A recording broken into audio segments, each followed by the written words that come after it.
नागपुरातील पोलीस चौकीतील जुगार खेळण्याचा व्हिडिओ व्हायरल झाल्याच्या प्रकरणामध्ये महत्त्वाची अपडेट आहे। व्हिडिओमध्ये दिसणाऱ्या 2 पोलीस कर्मचाऱ्यांचं निलंबन करण्यात आलेलं आहे। मनोज घाडगे, भूषण साखळेंचं पोलीस उपायुक्त निकेतन कदमांकडनं निलंबन झालेलं आहे। कर्मांना पोलीस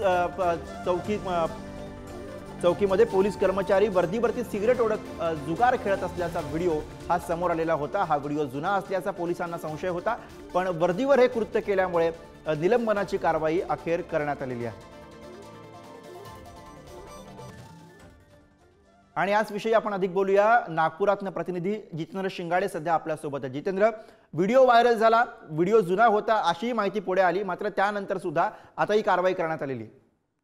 नक्कीच गुरु, कारण कळमना पोलीस स्टेशन हद्दीतील जुना कामठी रोड येथील ही पोलीस चौकी आहे आणि या चौकीमध्ये 2 पोलीस कर्मचारी जुगार आणि धूम्रपान करीत असल्याचा व्हिडिओ सोशल मीडियावर व्हायरल झाला होता। त्यानंतर तो प्रसार माध्यमांमध्येही जारी झाला आणि त्यानंतर पोलीस आयुक्तांनी कारवाई करत पोलीस उपायुक्तांनी या दोन्ही पोलीस कर्मचाऱ्यांना निलंबित केलेला आहे। हा व्हिडिओ भलेही जुना असला तरीही वर्दीवर जुगार खेळणे आणि पोलीस चौकीतच बसून धूम्रपान करणे यावरून ही कारवाई करण्यात आलेली आहे। त्याचबरोबर या जुगारामध्ये किंवा या कृत्यामध्ये आणखी कोण पोलीस कर्मचारी सहभागी होते यांचाही तपास करण्याचे आदेश पोलीस आयुक्तांनी दिलेले आहेत आणि एसीपी दर्जाचे अधिकारी आता या प्रकरणाचा पुढील तपास करणार आहेत।